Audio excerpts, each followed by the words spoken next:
definitely never routine. Back it up! It's always very high risk. I need more hose! You can't predict always what's going to happen, and so again, that goes back to why we're out here today. Sharpening skills at Buncombe County's Fire and Rescue Training Center, West Buncombe Chief Dennis Fagnant sees these opportunities as critical. If we don't practice those skills, it diminishes, and then we're not as prepared as we should be. In a job where timing is everything, timing can also be vital in a firefighter's cancer risk. We're no different than anybody in the general public. The earlier you catch it, the better your results are going to be in the end. West Buncombe invested in supplemental cancer insurance for its firefighters. This is something that keeps me up at night. This is something that you think about what more can I do to protect our crews? It's also tracking PSA levels since firefighters under 65 are at a greater risk for bladder and prostate cancers. We can track through time just simple lab results. Tracking that's paid off. Caught early, very treatable, and is now cancer-free. In most full-time departments, an annual on-duty occupational physical is standard. Asheville Firefighters Association Local 332 is also going above the baseline in December, bringing in United Diagnostic Services to test for cancers. Recently, they screened 5,000 firefighters. And they'll come in and they'll scan the organs that are most susceptible to cancer. They'll also look at our hearts and our necks to see if there's any blockage in there as well. 45 firefighters signed up and will pay hundreds out of pocket. Some insurance providers do pay for this. In our department, and a lot of places in North Carolina at least, firefighters are having to come out of pocket to have this paid for. It'll give them a good peace of mind that they're okay. Right now, a lot of them are very concerned about cancer. News 13 uncovered those concerns stem from a pandemic-related consequence that paused some occupational physicals.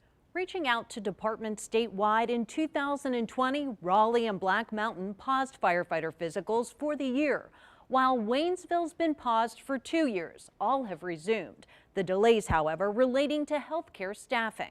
The city of Asheville was impacted this year. A doctor's departure from Advent Health in 2021 left Asheville with a decision. It changed providers to Marathon Health and has a hybrid arrangement with Advent Health still providing lab stress tests and chest x-rays. But data shows just 3 of 250 existing firefighters got on-duty physicals and screenings through November 1st when screenings resumed.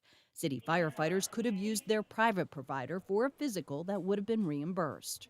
Charlotte, Hendersonville, and Brevard all continued annual firefighter physicals without disruption. North Carolina's pilot firefighter cancer benefits program started this year. In 11 months, over $1.3 million was paid in lump sum and medical reimbursements to 54 firefighters with cancer in 2022. I asked, should the state put more into early detection efforts? Is this something that the state should be paying for? I would like to see the state of North Carolina paying for this in the future. Many other states are doing that. Massachusetts is a perfect example. Every professional firefighter is getting a scan up there. The pilot program has one more year. West Buncombe's chief says it isn't easy protecting a firefighter's health within budgets. Other things we're looking at is different specific cancer type blood tests.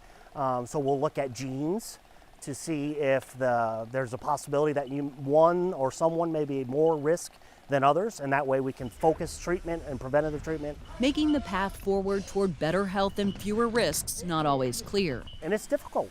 I wish there was a roadmap, and so I think the best way to approach it is you've got to be looking out for your crews. What's best for them, and sometimes that's costly. But when you look at what these firefighters are doing, then I'm going to do everything I can to protect them. Over the past 2 years, safety changes aimed at cutting cancer risks have been made.